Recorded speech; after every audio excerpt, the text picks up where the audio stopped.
रात में तुलसी तोड़ने से क्या होता है? उदयपुर नगरी स्वर्ण के समान चमकती थी। राजा मंगल सिंह के शासन में प्रजा सुखी, समृद्ध और संतुष्ट थी। महल के चारों ओर सुंदर बाग बगीचे, भव्य मंदिर और पवित्र तुलसी वन राज्य की शोभा बढ़ाते थे। किंतु राज्य की उत्तर दिशा में एक घना और रहस्यमय जंगल था, जिसके भीतर जाने का साहस कोई नहीं करता था। लोगों का विश्वास था कि वह साधारण वन नहीं, बल्कि देवताओं और यमलोक के मार्ग का द्वार है, जहां जीवन और मृत्यु का गहरा रहस्य छिपा हुआ है। उस जंगल के मध्य एक प्राचीन तुलसी वृक्ष स्थित था, जो सभी के आकर्षण और रहस्य का केंद्र था। दिन में उसकी पत्तियां दिव्य आभा से चमकती, और रात होते ही ऐसा प्रतीत होता मानो उनमें से अग्नि की लपटें निकल रही हों। उदयपुर की प्रजा मानती थी कि उस वृक्ष में स्वयं तुलसी माता का वास है। प्रतिदिन प्रातःकाल लोग वहां जाकर प्रणाम करते, पूजा के लिए पत्ते लेते और आशीर्वाद प्राप्त करते। किंतु सूर्यास्त के बाद कोई भी उस दिशा में नहीं जाता था। मान्यता थी कि रात्रि के समय तुलसी माता भगवान विष्णु की सेवा में लीन रहती हैं, और उस समय उन्हें विचलित करने वाला व्यक्ति भारी विपत्ति को आमंत्रित करता है। राजमहल के प्रांगण में भी एक विशाल तुलसी चौरा बना हुआ था। प्रतिदिन राजा मंगल सिंह और उनकी धर्मपत्नी स्वयं वहां दीप प्रज्वलित कर तुलसी माता की आरती करते थे। वे अपने पुत्र राजकुमार पारस और पुत्री राजकुमारी अनुराधा को सदैव यह शिक्षा देते थे कि तुलसी केवल एक पौधा नहीं, बल्कि जीवन और धर्म का आधार है। उसका सम्मान करना प्रत्येक मनुष्य का कर्तव्य है। राजकुमारी अनुराधा अत्यंत श्रद्धालु, विनम्र और कोमल हृदय की थी, जबकि राजकुमार पारस साहसी होने के साथ साथ जिद्दी और तर्कशील स्वभाव का था। उसके मन में अक्सर एक प्रश्न उठता था, क्या सचमुच रात में तुलसी के पत्ते तोड़ने से मृत्यु या अनिष्ट हो सकता है, या यह केवल लोगों का अंधविश्वास है? राज्य में समृद्धि और शांति थी, परंतु उस रहस्यमय जंगल का भय हर व्यक्ति के मन में कहीं ना कहीं विद्यमान था। पीढ़ियों से उसके बारे में अनेक कथाएं सुनाई जाती रही थी, किंतु कोई भी उसके वास्तविक रहस्य को नहीं जान पाया था। एक दिन राज दरबार में एक वृद्ध ऋषि पधारे। उनके मुखमंडल पर गंभीरता और चिंता स्पष्ट दिखाई दे रही थी। राजा मंगल सिंह ने आदरपूर्वक उनका स्वागत किया और उन्हें आसन ग्रहण करने का आग्रह किया। ऋषि ने कहा, राजन, मैं यहाँ किसी दान या सम्मान की इच्छा से नहीं, बल्कि आपको एक महत्वपूर्ण चेतावनी देने आया हूँ। राजा ने विनम्रता से पूछा, ऋषिवर, कृपया बताइए, ऐसी कौन सी बात है जिसके लिए आप हमें सचेत करना चाहते हैं? ऋषि बोले, उत्तर दिशा के जंगल के मध्य जो प्राचीन तुलसी वृक्ष स्थित है, वह साधारण वृक्ष नहीं है। उसमें स्वयं तुलसी माता का निवास है। प्राचीन काल में महर्षि अगस्त्य ने अपने तपोबल से उसकी स्थापना की थी। कथा है कि एक समय यमराज ने मनुष्यों की आयु घटाने का निश्चय किया था। तब देवताओं की प्रार्थना पर तुलसी माता ने वचन दिया कि जब तक उनके पत्तों का सम्मान होगा, वे मृत्यु के प्रभाव को संतुलित रखकर प्राणियों की रक्षा करेंगी। इसी कारण तुलसी को अमृत के समान पवित्र माना जाता है। कुछ क्षण रुककर ऋषि ने गंभीर स्वर में आगे कहा, किंतु तुलसी माता का एक कठोर नियम है। रात्रि के समय उनके पत्ते नहीं तोड़ने चाहिए। उस समय वे भगवान विष्णु की सेवा में लीन रहती हैं और यमलोक तथा देवलोक के बीच संतुलन बनाए रखती हैं। यदि कोई उस समय उनके पत्ते तोड़ता है, तो यह संतुलन भंग हो जाता है और निर्दोष प्राणियों पर मृत्यु का संकट मंडराने लगता है। ऋषि की बात सुनकर दरबार में गहरा सन्नाटा छा गया। राजा मंगल सिंह ने गंभीरता से कहा, ऋषिवर, मैं आपको वचन देता हूं कि मेरे राज्य में कोई भी इस नियम का उल्लंघन नहीं करेगा। तुलसी माता का अपमान करना स्वयं मृत्यु को आमंत्रित करने के समान है। दरबारियों और उपस्थित प्रजाजनों ने भी सहमति में सिर झुका दिया, किंतु वहीं खड़े राजकुमार पारस के मन में संशय बना रहा। वह मुस्कुराकर बोला, ऋषिवर, क्या वास्तव में केवल एक पत्ता तोड़ने से इतनी बड़ी विपत्ति आ सकती है? क्या यह लोगों को भयभीत करने के लिए बनाई गई कथा नहीं है? ऋषि ने उसकी ओर करुणा और गंभीरता से देखा। उन्होंने कहा, पुत्र, अज्ञानता मनुष्य का सबसे बड़ा शत्रु है। हर नियम के पीछे कोई न कोई गहरा कारण छिपा होता है। यदि तुमने इस नियम की परीक्षा लेने का प्रयास किया, तो उसका परिणाम केवल तुम्हें ही नहीं, पूरे राज्य को भुगतना पड़ सकता है। पारस मौन हो गया, परंतु उसके मन की जिज्ञासा और भी बढ़ गई। वह सोचने लगा कि क्या सचमुच रात में तुलसी के पत्ते तोड़ने से कोई अनर्थ होता है। उसने मन ही मन निश्चय कर लिया कि एक दिन वह स्वयं इस रहस्य की परीक्षा अवश्य करेगा। धीरे धीरे रात उतर आई। उदयपुर नगरी का कोलाहल शांत हो चुका था। महल में दीपकों की लौ झिलमिला रही थी और वातावरण में मधुर संगीत की ध्वनि गूंज रही थी। राजमहल के एक शांत कक्ष में राजकुमारी अनुराधा विश्राम के लिए जा चुकी थी। राजकुमारी अनुराधा स्वभाव से अत्यंत कोमल, श्रद्धालु और ईश्वर में अटूट विश्वास रखने वाली थी। उस रात जब वह अपने कक्ष में विश्राम कर रही थी, तब उसे ऐसा अनुभव हुआ मानो कोई अदृश्य शक्ति उसे पुकार रही हो। आधी रात के समय वह एक विचित्र स्वप्नलोक में पहुंच गई। स्वप्न में उसने देखा कि पूरा राजमहल गहरे अंधकार में डूबा हुआ है, जबकि उत्तर दिशा का रहस्यमय जंगल दिव्य प्रकाश से आलोकित हो रहा है।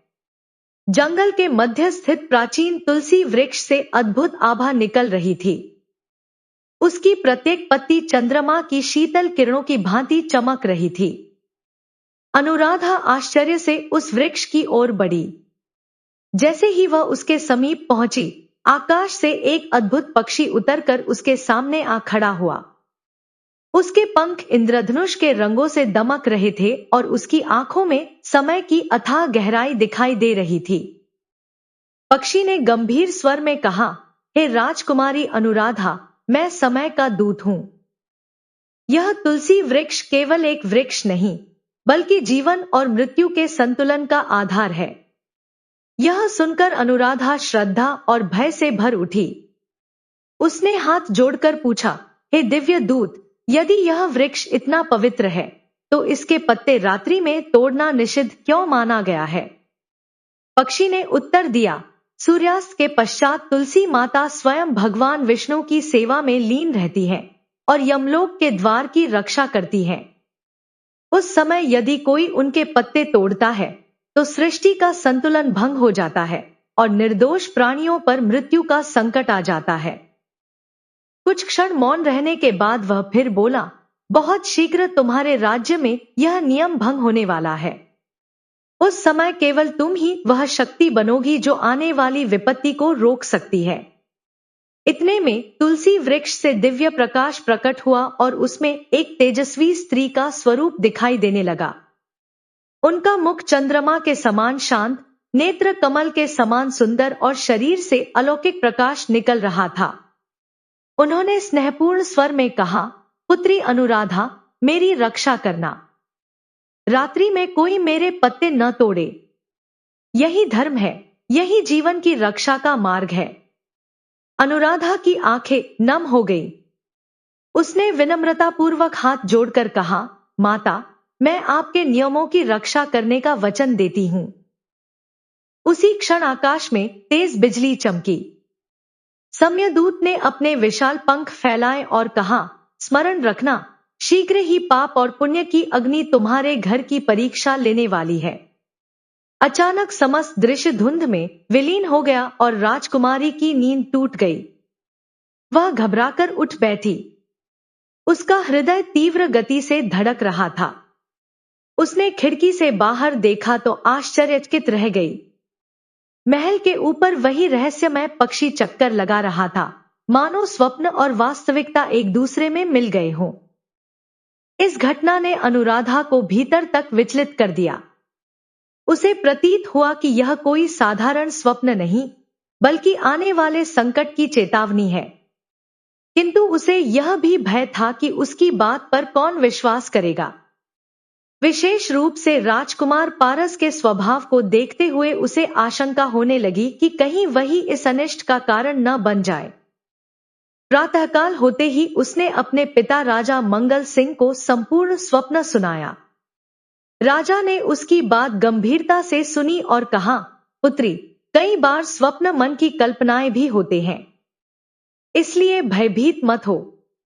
यद्यपि राजा ने उसे सांत्वना दी, फिर भी उनके मन में चिंता घर कर गई। वृद्ध ऋषि की चेतावनी उन्हें बार बार स्मरण हो रही थी और वे इस स्वप्न को केवल संयोग मानकर निश्चिंत नहीं हो पा रहे थे। उस रात राजमहल का वातावरण असामान्य रूप से शांत था। दीपों की लौ बार बार कांप रही थी, मानो कोई अदृश्य शक्ति वहां उपस्थित हो। चौकीदारों को भी ऐसा लग रहा था कि महल की ऊंची दीवारों पर किसी विशाल पक्षी की छाया बार बार मंडरा रही है। जैसे ही आधी रात हुई, अचानक आकाश में भयंकर गर्जना गूंज उठी।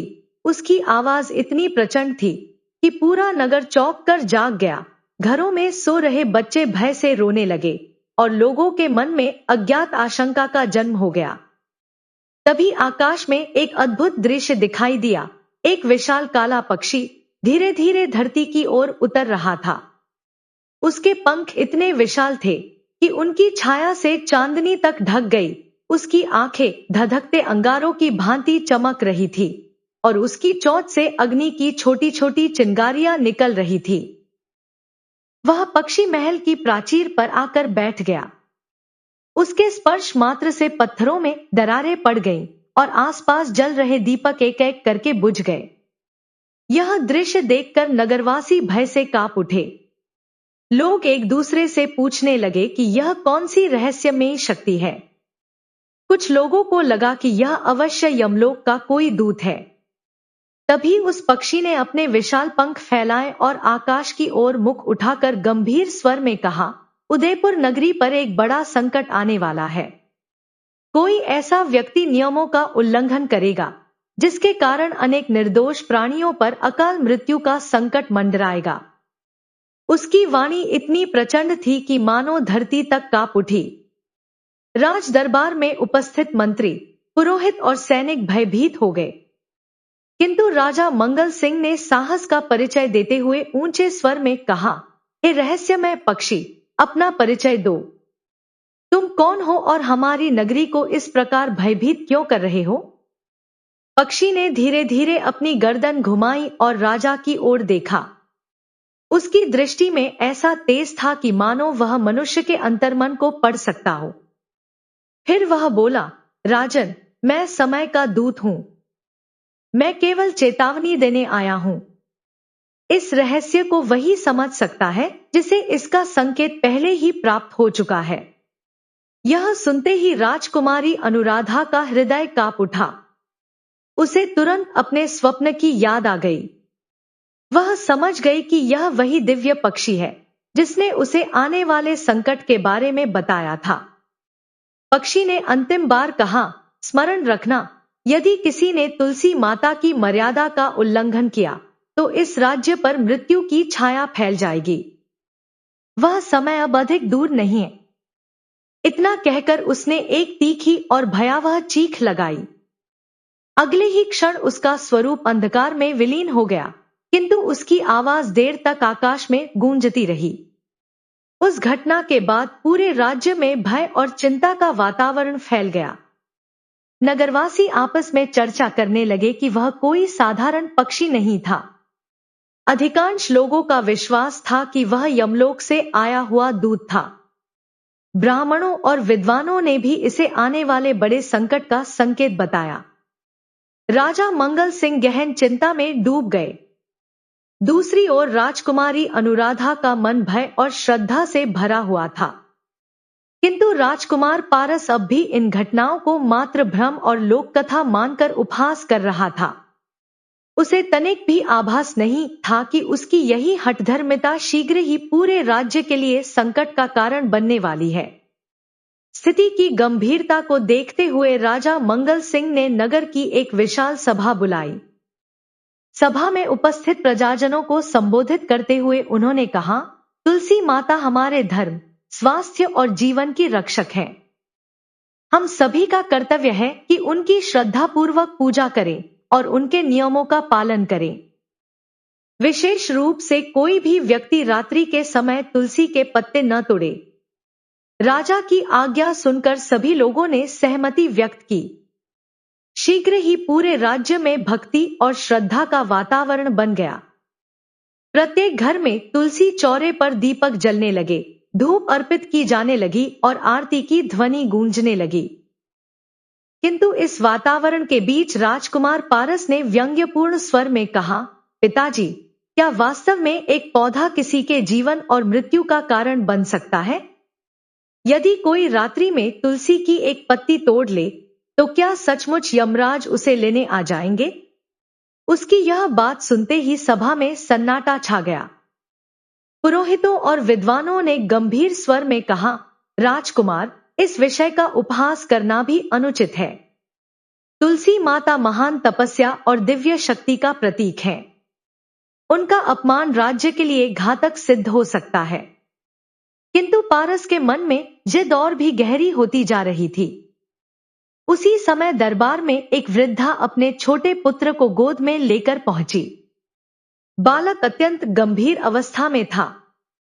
उसकी सांसें टूट टूट कर चल रही थी और उसका शरीर निर्बल हो चुका था।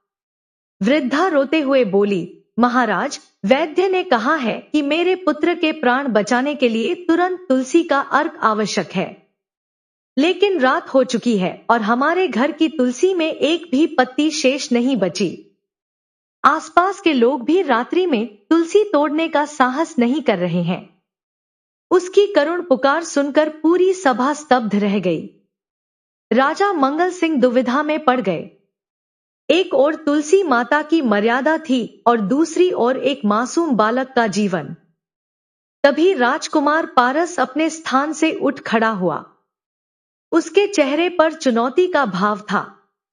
वह दृढ़ स्वर में बोला, यदि किसी निर्दोष बालक की जान बचाने के लिए मुझे रात्रि में तुलसी के पत्ते तोड़ने पड़े, तो मैं इसे पाप नहीं बल्कि पुण्य मानूंगा। और यदि सचमुच यमराज इस कारण क्रोधित होते हैं, तो मैं स्वयं उनका सामना करूंगा। सभा में उपस्थित सभी लोग उसकी बात सुनकर स्तब्ध रह गए। राजकुमारी अनुराधा यह सुनकर भय से भर उठी। उसने तुरंत आगे बढ़कर कहा, भैया, ऐसा मत कीजिए। आप इस विषय की गंभीरता को नहीं समझ रहे। यह कोई साधारण नियम नहीं, बल्कि देवताओं द्वारा निर्धारित मर्यादा है। किंतु राजकुमार पारस ने उसकी बात को महत्व नहीं दिया। उसी समय बीमार बालक की सांसें और कमजोर होने लगी। उसकी मां विलाप करते हुए बोली, कोई तो मेरे बच्चे को बचा ले। तुलसी के बिना मेरा लाल जीवित नहीं रहेगा। दरबार में उपस्थित सभी लोग गहरे द्वंद्व में पड़ गए। एक और धर्म की मर्यादा थी और दूसरी ओर एक निरपराध बालक का जीवन। कुछ क्षणों के मौन के बाद पारस दृढ़ स्वर में बोला, यदि किसी को यह साहस नहीं है, तो मैं स्वयं तुलसी के पत्ते लाऊंगा और आज सिद्ध कर दूंगा कि यह सब केवल भय और अंधविश्वास है। उसकी घोषणा सुनते ही सभा में सन्नाटा छा गया। राजा मंगल सिंह का चेहरा चिंता से भर उठा। उन्होंने पुत्र को समझाते हुए कहा, पुत्र, यह केवल परंपरा नहीं है। इसके पीछे एक दिव्य सत्य छिपा है। कृपया ऐसा अनर्थ मत करो। किंतु पारस अपने निर्णय पर अडिग रहा। जैसे जैसे रात गहराने लगी, पूरे नगर पर एक विचित्र सन्नाटा छा गया। लोग अपने घरों में दुबक कर बैठ गए। सभी की दृष्टि राजमहल की ओर लगी हुई थी। सबके मन में एक ही प्रश्न था, क्या सचमुच राजकुमार रात्रि में तुलसी के पत्ते तोड़ने का साहस करेगा? महल के बाहर खड़े सैनिक भी असहज दिखाई दे रहे थे। कोई भी पारस को रोकने का साहस नहीं कर पा रहा था। ऐसा प्रतीत हो रहा था मानो कोई अदृश्य शक्ति उसे उसकी नियति की ओर खींच रही हो। कुछ ही देर बाद राजकुमार एक दीपक लेकर तुलसी चौरे की ओर बढ़ा। उसकी माता और राजकुमारी अनुराधा बार बार उसे रोकने का प्रयास करती रहीं, परंतु वह नहीं रुका। पारस ने कहा, यदि इन पत्तों से एक मासूम बालक के प्राण बच सकते हैं, तो यह पाप नहीं, पुण्य है। और यदि यमराज वास्तव में अस्तित्व में है, तो मैं उनसे भी नहीं डरता। यह कहते हुए उसने आकाश की ओर देखा, मानो किसी अदृश्य शक्ति को चुनौती दे रहा हो। उसने दीपक तुलसी चौरे के समीप रखा। उसी क्षण वातावरण असामान्य रूप से ठंडा हो गया। चारों ओर ऐसी निस्तब्धता फैल गई जैसे प्रकृति स्वयं किसी अनिष्ट की प्रतीक्षा कर रही हो। पारस ने आगे बढ़कर तुलसी की एक डाली थामी और उससे कुछ हरे पत्ते तोड़ लिए। जैसे ही पत्ते शाखा से अलग हुए, आकाश में भीषण गर्जना हुई। बिजली की तेज चमक ने पूरे नगर को प्रकाशित कर दिया और धरती एक पल के लिए कांप उठी। तुलसी चौरे के सभी दीपक अपने आप बुझ गए। उसी समय वातावरण में एक गंभीर और रहस्यमय आवाज गूंजी। धर्म की मर्यादा भंग हुई है। संकट का समय आरंभ हो चुका है। नगरवासी भयभीत होकर अपने घरों से बाहर झांकने लगे। किसी ने देखा कि आकाश धीरे धीरे काला पड़ रहा है। किसी ने भय से कहा, कोई दिव्य शक्ति क्रोधित हो गई है। गायें व्याकुल होकर रंभाने लगी, कुत्ते लगातार भौंकने लगे और उत्तर दिशा के जंगल से उसी रहस्यमय पक्षी की भयावह चीख सुनाई दी, जिसने लोगों के हृदयों में दहशत भर दी। तभी पूर्व दिशा के आकाश में एक विचित्र दृश्य प्रकट हुआ।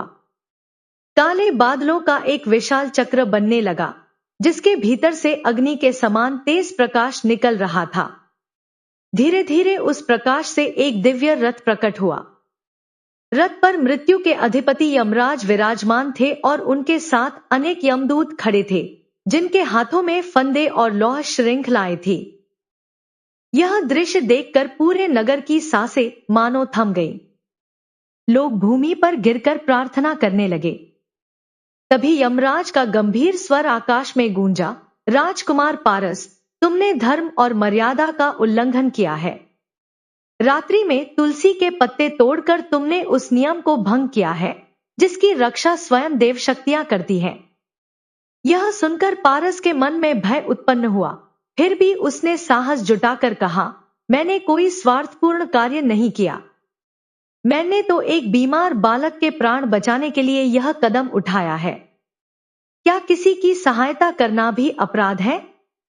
यमराज ने उत्तर दिया, दया और करुणा महान गुण हैं, किंतु जब वे धर्म की मर्यादा को तोड़कर की जाती हैं, तब उनका परिणाम विनाशकारी हो सकता है। तुमने नियम की परीक्षा लेने का प्रयास किया और दिव्य व्यवस्था को चुनौती दी है। अब इसके परिणामों से बचना संभव नहीं। इतना कहकर यमराज ने अपना दंड उठाया। उनके दंड के उठते ही गहरी काली छाया पूरे नगर पर फैलने लगी। वातावरण में एक अजीब भय और मृत्यु का एहसास भर गया। उसी समय वह बीमार बालक, जिसके लिए तुलसी के पत्ते लाए गए थे, अचानक कांप उठा। कुछ क्षण बाद उसकी सांसें थम गईं। उसकी मां का करुण क्रंदन पूरे दरबार में गूंज उठा। वह रोते हुए बोली, राजकुमार, आपने तो मेरे पुत्र को बचाने के लिए यह सब किया था, फिर भी वह मुझे छोड़कर चला गया। यह देखकर सभा में उपस्थित सभी लोग स्तब्ध रह गए। अब उन्हें समझ में आने लगा था कि यह केवल आरंभ है और आगे आने वाला समय और भी भयावह हो सकता है। राजकुमार पारस का चेहरा पीला पड़ गया। फिर भी उसने स्वयं को संभालते हुए यमराज से कहा, यदि इस घटना के लिए मैं उत्तरदायी हूं, तो मैं अपने कर्मों से भागूंगा नहीं। मैं सत्य को समझने का प्रयास करूंगा। यदि आवश्यक हुआ तो मृत्यु से भी संघर्ष करूंगा।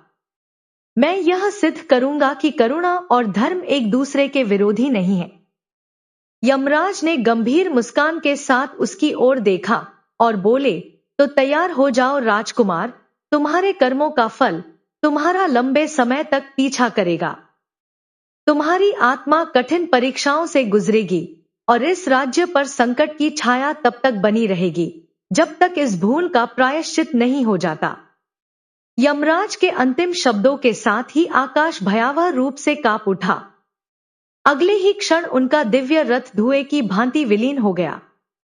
किंतु उनके द्वारा दिया गया श्राप नगरवासियों के हृदयों में गहरी चिंता और भय छोड़ गया। राजमहल में राजा मंगल सिंह अत्यंत व्याकुल थे। उन्होंने तुरंत राजसभा बुलाई और मंत्रियों से पूछा, इस संकट से राज्य को बचाने का उपाय क्या है? एक वरिष्ठ मंत्री ने गंभीर स्वर में उत्तर दिया, महाराज, यह साधारण विपत्ति नहीं, बल्कि दिव्य श्राप है। इसका समाधान केवल ऋषियों के मार्गदर्शन और देवकृपा से ही संभव है। रानी की आंखें आंसुओं से भर गईं।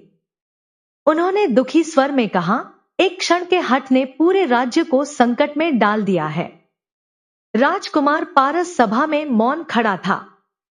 उसके मन में पश्चाताप भी था और अपने निर्णय को लेकर संघर्ष भी। श्राप का प्रभाव उसी रात दिखाई देने लगा। नगर के दक्षिणी भाग में अचानक एक भयंकर बीमारी फैल गई। जो लोग दिन भर स्वस्थ दिखाई दे रहे थे, वे तेज बुखार से पीड़ित हो गए। घर घर से करुण कराहें सुनाई देने लगी। कुछ ही समय में कई परिवार शोक में डूब गए। नगरवासी भयभीत होकर कहने लगे कि यह यमराज के श्राप का परिणाम है। अगली सुबह एक और विचित्र घटना घटी। नगर के समीप बहने वाली स्वच्छ और पवित्र नदी का जल काला पड़ गया।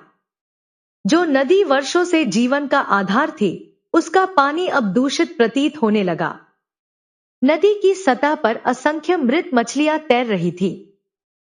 विद्वान ब्राह्मणों और पंडितों ने निरीक्षण करने के बाद घोषणा की, यह कोई सामान्य प्राकृतिक घटना नहीं है। यह उस श्राप का दूसरा संकेत है जो राज्य पर मंडरा रहा है।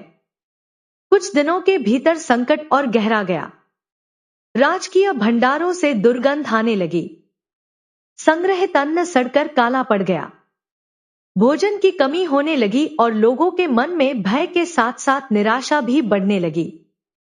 बुजुर्ग लोग आपस में कहते थे, यमराज ने चेतावनी दी थी कि यह श्राप लंबे समय तक प्रभाव डालेगा। अभी तो इसकी शुरुआत भर हुई है।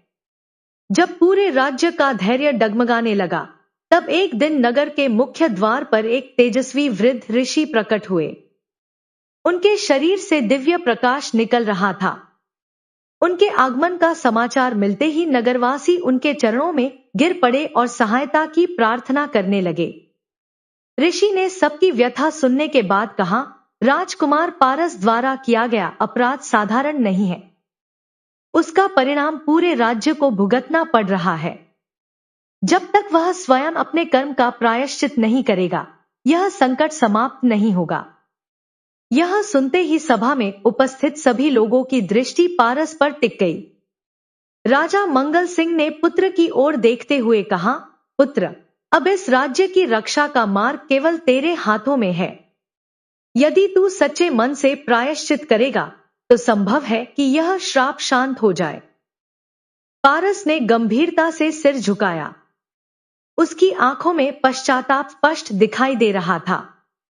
उसने दृढ़ स्वर में कहा, यदि मेरे प्रायश्चित से राज्य की रक्षा हो सकती है, तो मैं हर कठिनाई सहने को तैयार हूं। चाहे मुझे मृत्यु के लोक तक ही क्यों न जाना पड़े, मैं इस श्राप को समाप्त करने का प्रयास करूंगा। ऋषि ने कहा, तुझे एक कठिन यात्रा पर निकलना होगा। इस मार्ग में अग्नि, जल, वायु, आकाश और मृत्यु, ये पांचों तत्व तेरी परीक्षा लेंगे। केवल इन परीक्षाओं को पार करके ही तू अपने अपराध का प्रायश्चित कर सकेगा। राजसभा में गहरा मौन छा गया। राजा और रानी चिंतित थे, किंतु पारस के चेहरे पर अब दृढ़ निश्चय दिखाई दे रहा था। अगले ही दिन उसने साधु संतों और माता पिता का आशीर्वाद लिया और अकेला अपनी यात्रा पर निकल पड़ा। कई दिनों तक चलने के बाद वह एक रहस्यमय और घने जंगल में पहुंचा। वहां का वातावरण अत्यंत विचित्र था। पेड़ों के बीच से फुसफुसाहट जैसी आवाजें सुनाई देती थी। कभी पत्ते बिना हवा के हिलने लगते और कभी काले पक्षियों के झुंड भयावह स्वर में पुकारने लगते। अचानक उसे ऐसा लगा मानो किसी वृक्ष से आवाज आ रही हो। राजकुमार, इस वन में प्रवेश करना सरल था, पर क्या तू यहां से जीवित लौट पाएगा? पारस तुरंत सावधान हो गया। उसने अपनी तलवार संभाली, किंतु शीघ्र ही समझ गया कि यह कोई सामान्य जंगल नहीं, बल्कि यमराज के श्राप से उत्पन्न मायावी क्षेत्र है। वन के भीतर उसे एक विशाल पीपल का वृक्ष दिखाई दिया। उसकी सबसे ऊंची शाखा पर एक अद्भुत पक्षी बैठा था। उसका स्वरूप अत्यंत विचित्र था। उसमें उल्लू और मोर दोनों की झलक दिखाई देती थी। उसकी आंखें अग्नि की भांति चमक रही थी। पक्षी ने कहा, यदि तू इस वन में आगे बढ़ना चाहता है तो पहले मेरे प्रश्न का उत्तर देना होगा। सही उत्तर मिला तो मार्ग खुल जाएगा, अन्यथा यहीं तेरी यात्रा समाप्त हो जाएगी। पारस ने सहमति में सिर हिलाया। पक्षी ने पूछा, पाप बड़ा है या पुण्य? कुछ क्षण विचार करने के बाद पारस बोला, पाप और पुण्य दोनों मनुष्य के कर्मों से उत्पन्न होते हैं, किंतु जब कोई व्यक्ति अपने अपराध को स्वीकार कर सच्चे हृदय से प्रायश्चित करता है, तब वही प्रायश्चित सबसे बड़ा पुण्य बन जाता है। यह उत्तर सुनकर पक्षी प्रसन्न हो उठा। वह बोला, तूने सही उत्तर दिया है। पहली परीक्षा में तू सफल हुआ। अब आगे का मार्ग तेरे लिए खुला है, किंतु आगे की परीक्षाएं और भी कठिन होंगी। पारस आगे बढ़ा। कुछ दूरी पर उसे एक अद्भुत नदी दिखाई दी। उसका जल लाल अग्नि के समान चमक रहा था और उसकी लहरों से ज्वालाओं जैसी आभा निकल रही थी। नदी के तट पर एक वृद्ध योगी प्रकट हुए। उन्होंने कहा, यह अग्नि परीक्षा की नदी है। इसे पार करने से पहले तुझे अपने अपराध को पूर्ण रूप से स्वीकार करना होगा। पारस ने विनम्रता से सिर झुकाया और कहा, मैं स्वीकार करता हूं कि मैंने अज्ञान और अहंकार में आकर रात्रि के समय तुलसी के पत्ते तोड़े। मैंने मर्यादा का उल्लंघन किया और उसके परिणामों का उत्तरदायी हूं। मैं अपने अपराध का भार स्वीकार करता हूं। उसी रात राजकुमारी अनुराधा को एक और रहस्यमय स्वप्न दिखाई दिया। उसने स्वयं को एक गहरी और अंधकारमय घाटी में खड़ा पाया। वहां ऐसा घना अंधेरा था कि चंद्रमा का प्रकाश भी उस स्थान तक नहीं पहुंच पा रहा था। घाटी में असंख्य आत्माएं भटक रही थी। कहीं जंजीरों में जकड़ी आत्माएं अपने कर्मों का दंड भोग रही थी, तो कहीं विलाप करती आत्माएं किसी अदृश्य शक्ति द्वारा अंधकार की गहराइयों में खींची जा रही थी। चारों ओर करुण पुकारे और पीड़ा की आवाजें गूंज रही थी। अचानक उस भयावह वातावरण में एक दिव्य किंतु गंभीर उपस्थिति प्रकट हुई। यमराज अपने विशाल काले भैंसे पर सवार होकर वहां आए। उनकी आंखें अग्नि की भांति चमक रही थी और उनके तेज से पूरा क्षेत्र कांपता हुआ प्रतीत हो रहा था। उन्होंने राजकुमारी की ओर देखकर कहा, अनुराधा, जिस व्यक्ति के लिए तू चिंतित है वह अब मृत्यु की घाटी की ओर बढ़ रहा है। यह कोई साधारण स्वप्न नहीं, बल्कि सत्य का संकेत है। यमराज के शब्द सुनकर राजकुमारी भय से कांप उठी। वह चीखते हुए जाग गई और तुरंत अपने पिता राजा मंगल सिंह के पास पहुंची। उसने पूरा स्वप्न उन्हें सुनाया। राजा ने ध्यानपूर्वक उसकी बात सुनी और गंभीर स्वर में कहा, पुत्री, यह केवल कल्पना नहीं हो सकती। संभव है कि यह देव शक्तियों द्वारा दिया गया संकेत हो। पारस वास्तव में किसी कठिन और भयावह परीक्षा से गुजर रहा है। उधर राजकुमार पारस अपनी यात्रा में आगे बढ़ चुका था। कठिन मार्गों को पार करने के बाद वह एक विशाल और रहस्यमय घाटी के सामने पहुंचा। घाटी के ऊपर काले बादलों का घेरा मंडरा रहा था। चारों ओर ऐसा सन्नाटा था मानो प्रकृति स्वयं मौन हो गई हो। जैसे ही पारस ने उस स्थान में प्रवेश किया, उसके आसपास विचित्र घटनाएं होने लगी। अदृश्य स्वर उसके कानों में गूंजने लगे। कहीं भूत, कहीं प्रेत और कहीं भटकती आत्माओं की परछाइयां दिखाई देने लगी। वे उसे डराने और वापस लौटाने का प्रयास कर रही थी। कोई कहता, पारस, लौट जा। यहां से कोई जीवित वापस नहीं गया। कोई अन्य स्वर हंसते हुए कहता, अब तेरी यात्रा समाप्त होने वाली है। शीघ्र ही तू भी हमारी तरह एक भटकती आत्मा बन जाएगा। किंतु पारस अब पहले जैसा नहीं रहा था। उसके भीतर पश्चाताप ने अहंकार का स्थान ले लिया था। वह तुलसी माता का स्मरण करता हुआ निडरता से आगे बढ़ता रहा। घाटी के मध्य उसे एक विशाल पत्थर का द्वार दिखाई दिया। उस पर बड़े अक्षरों में लिखा था, यह मृत्यु का द्वार है। यहां से वही आगे जा सकता है जिसने अपने पापों का स्वीकार कर लिया हो। द्वार के दोनों ओर दो विशाल यमदूत पहरा दे रहे थे। उनका स्वरूप अत्यंत भयावह था। उनके हाथों में भारी अस्त्र थे और उनकी दृष्टि किसी भी साधारण मनुष्य को भयभीत करने के लिए पर्याप्त थी। उन्होंने पारस को रोकते हुए कहा, राजकुमार, तेरे कर्मों का भार अभी समाप्त नहीं हुआ है। तुझे आगे बढ़ने से पहले अपने अपराध का सामना करना होगा। पारस ने शांत स्वर में उत्तर दिया, मैं अपने अपराध से भागने नहीं आया हूं। यदि मुझे अपने कर्मों का फल भोगना है तो मैं उसे स्वीकार करता हूं। मैं केवल इतना चाहता हूं कि मेरे प्रायश्चित से मेरे राज्य और उसकी प्रजा को मुक्ति मिले। उसके उत्तर में ऐसी सच्चाई थी कि यमदूत भी कुछ क्षणों के लिए मौन हो गए। उन्होंने पहली बार किसी मनुष्य को अपने अपराध को इतनी निष्ठा से स्वीकार करते देखा था।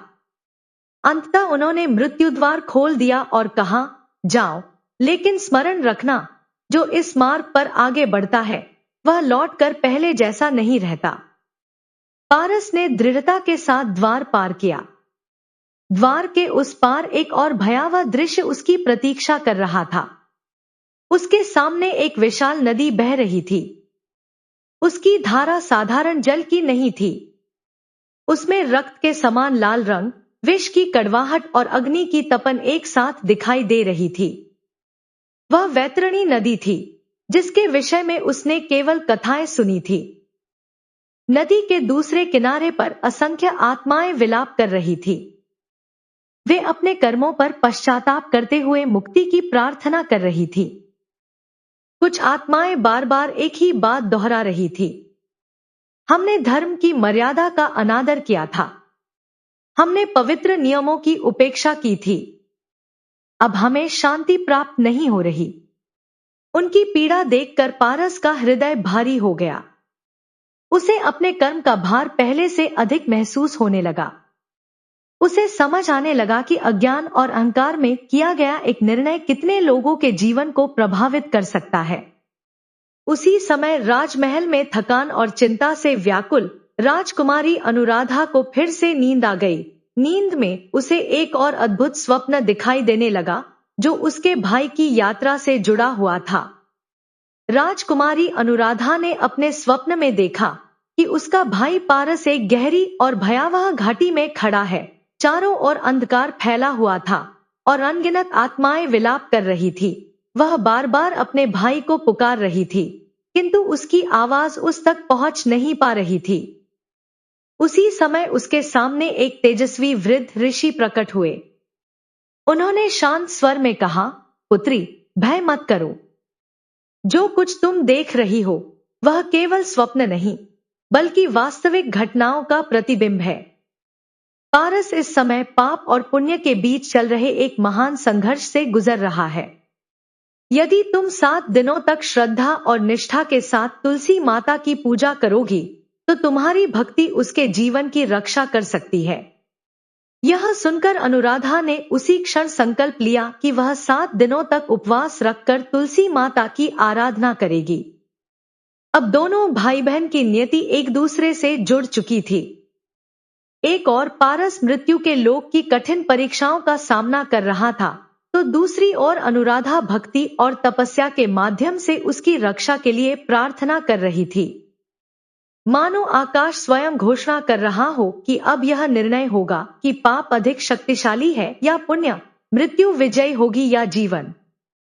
उधर पारस वैतरणी नदी के तट पर खड़ा था। नदी का दृश्य अत्यंत भयावह था। उसकी धारा रक्त के समान लाल दिखाई दे रही थी। उससे तीखी दुर्गंध उठ रही थी और उसकी लहरों में अग्नि की ज्वालाओं जैसी चमक थी। हजारों आत्माएं उस नदी को पार करने का प्रयास कर रही थी, परंतु बार बार उसमें डूब जाती और करुण स्वर में सहायता की गुहार लगाती। कुछ आत्माएं पश्चाताप करते हुए कह रही थी, हमने धर्म की मर्यादा का अनादर किया था, हमने पवित्र नियमों की अवहेलना की थी। अब हमें मुक्ति नहीं मिल रही। उनकी पीड़ा सुनकर पारस की आंखें नम हो गईं। उसने मन ही मन प्रार्थना की, हे तुलसी माता, यदि मैं वास्तव में अपराधी हूं तो मुझे मेरे कर्मों का फल अवश्य मिले।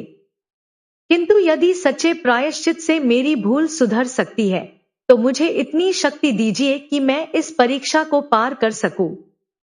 जैसे ही वह नदी में उतरने लगा, यमदूत उसके सामने आ खड़े हुए। उन्होंने कहा, यह नदी पुण्यात्माओं के लिए सरल मार्ग बन जाती है, किंतु पापियों के लिए अग्नि और पीड़ा का अथाह सागर है। तेरे भीतर अभी भी अहंकार शेष है, इसलिए तू इसे पार नहीं कर सकेगा। पारस ने विनम्रता से उत्तर दिया, यदि अहंकार ही मेरा सबसे बड़ा दोष है तो मैं उसे यहीं त्याग देता हूं। अब मैं न राजकुमार हूं और न किसी पद का अधिकारी। मैं केवल एक साधक हूं जो अपनी आत्मा को शुद्ध करना चाहता है। उसके इन शब्दों के साथ ही उसके व्यक्तित्व में अद्भुत परिवर्तन दिखाई देने लगा। उसके चेहरे पर विनम्रता और आत्मस्वीकार का तेज झलकने लगा। जब उसने नदी में पहला कदम रखा तो एक चमत्कार हुआ। जहां अन्य आत्माएं रक्त और अग्नि में तड़प रही थी, वहीं उसके पैरों के नीचे का जल निर्मल और शीतल हो गया। ऐसा प्रतीत हुआ मानो नदी स्वयं उसके पश्चाताप को स्वीकार कर रही हो। पारस ने तुलसी माता का स्मरण किया। देखते ही देखते उग्र लहरें शांत हो गईं और उसके चारों ओर प्रकाश का एक दिव्य घेरा बन गया। किंतु तभी नदी के गर्भ से एक भयानक गर्जना सुनाई दी। पारस, यह तो केवल प्रारंभ है। अभी तुझे अंतिम परीक्षा से गुजरना होगा। अचानक विशाल विषैले नाग नदी से बाहर निकल आए। उनकी आंखें अंगारों की भांति चमक रही थी। वे पारस की ओर बढ़ने लगे। पारस ने भयभीत होने के स्थान पर आंखें बंद की और श्रद्धा के साथ तुलसी माता का स्मरण करते हुए मंत्र जप करने लगा। उसकी प्रार्थना और एकाग्रता के प्रभाव से वे नाग धीरे धीरे विलीन हो गए और नदी का मार्ग पूर्णतः शांत हो गया। नदी पार करने के बाद पारस एक विशाल प्रांगण में पहुंचा। वहां एक भव्य सिंहासन स्थापित था, जिस पर स्वयं यमराज विराजमान थे। उनके समीप एक विशाल ग्रंथ रखा था, जिसमें प्रत्येक जीव के कर्मों का लेखा अंकित था। यमराज ने गंभीर स्वर में कहा, पारस, तेरे कर्मों का लेखा हमारे समक्ष उपस्थित है। रात्रि में तुलसी का अपमान करके तूने धर्म की मर्यादा का उल्लंघन किया था। उसी अपराध के कारण तू यहां तक पहुंचा है। पारस ने विनम्रता से हाथ जोड़कर उत्तर दिया, प्रभु, यदि यह न्याय है तो मैं उसे स्वीकार करता हूं। मैं केवल इतना चाहता हूं कि मेरी भूल दूसरों के लिए शिक्षा बन सके। मैं अपने कर्मों का फल भोगने के लिए तैयार हूं। उधर जीवित लोक में राजकुमारी अनुराधा 7 दिनों की तुलसी आराधना में लीन थी। वह प्रतिदिन श्रद्धा के साथ पूजा करती और प्रार्थना करती, हे तुलसी माता, यदि मेरी भक्ति निष्कपट है तो मेरे भाई को जीवन प्रदान कीजिए। उसके अपराध का भार मैं अपने पुण्यों से कम करना चाहती हूं। उसकी प्रार्थना और भक्ति का प्रभाव समस्त लोकों में फैल गया। एक दिव्य प्रकाश यमलोक तक पहुंच गया। यमराज ने अपने कर्मग्रंथ में दृष्टि डाली और आश्चर्य से कहा, यह अत्यंत दुर्लभ है। एक बहन अपने प्रिय भाई के जीवन की रक्षा के लिए अपने पुण्य समर्पित कर रही है। ऐसा प्रेम और त्याग विरले ही देखने को मिलता है। कुछ क्षण मौन रहने के बाद यमराज बोले, पारस, तेरे अपराध ने तुझे मृत्यु के द्वार तक पहुंचा दिया था, किंतु तेरे सच्चे पश्चाताप और अनुराधा की निष्काम भक्ति ने तेरी आत्मा को शुद्ध कर दिया है। इसलिए मैं तुझे एक अवसर प्रदान करता हूं। उन्होंने आगे कहा, तू जीवित लोक में लौट सकता है, लेकिन स्मरण रहे कि अब तेरा जीवन केवल धर्म, सेवा और सदाचार के लिए होगा। यदि तू फिर कभी अहंकार या अधर्म के मार्ग पर चला तो कोई तपस्या और कोई संरक्षण तुझे नहीं बचा सकेगा। यह कहकर यमराज ने अपना दंड उठाया। उसी क्षण एक दिव्य प्रकाश किरण पारस के भीतर समा गई। उसे अनुभव हुआ कि उसके भीतर जीवन का संचार पुनः होने लगा है। कुछ ही क्षणों बाद उसकी चेतना वापस जीवित लोक की ओर लौटने लगी। महल में तुलसी पूजन कर रही राजकुमारी अनुराधा ने अचानक अपने सामने पारस को खड़ा देखा। उसे देखकर उसकी आंखों से आनंद और भावुकता के आंसू बहने लगे। पारस भी अपनी बहन की भक्ति और त्याग के आगे नतमस्तक हो गया, किंतु उसके मन में यमराज की चेतावनी सदैव के लिए अंकित हो चुकी थी। वह समझ चुका था कि यह नया जीवन उसे केवल तुलसी माता की कृपा, बहन की भक्ति और ईश्वर की अनुकंपा से प्राप्त हुआ है। उस दिन से उसने संकल्प लिया कि राज्य के प्रत्येक घर में तुलसी का पौधा लगाया जाएगा और लोगों को यह शिक्षा दी जाएगी कि जैसे तुलसी की पवित्रता का सम्मान आवश्यक है, वैसे ही मनुष्य को अपने विचारों, वचनों और कर्मों को भी पवित्र बनाए रखना चाहिए। समय बीतने के साथ उदयपुर पुनः समृद्धि और शांति की ओर लौट गया। राजकुमार पारस एक न्यायप्रिय और धर्मनिष्ठ शासक बना तथा राजकुमारी अनुराधा की भक्ति की कथा पीढ़ियों तक सुनाई जाती रही। यह कथा हमें सिखाती है कि धर्म की मर्यादाओं का सम्मान करना चाहिए। अहंकार और हठ मनुष्य को संकट में डाल सकते हैं, जबकि सच्चा पश्चाताप, भक्ति और सत्कर्म जीवन को सही दिशा देते हैं। तुलसी माता की महिमा, बहन के निस्वार्थ प्रेम और ईश्वर की कृपा से राजकुमार पारस को नया जीवन मिला और उसने धर्म के मार्ग पर चलने का संकल्प लिया।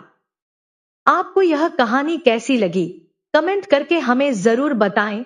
वीडियो को लाइक करें, अपने मित्रों और परिवारजनों के साथ शेयर करें और ऐसे ही धार्मिक एवं प्रेरणादायक कथाओं के लिए हमारे चैनल को सब्सक्राइब करना न भूलें। जय तुलसी माता, जय श्री हरि।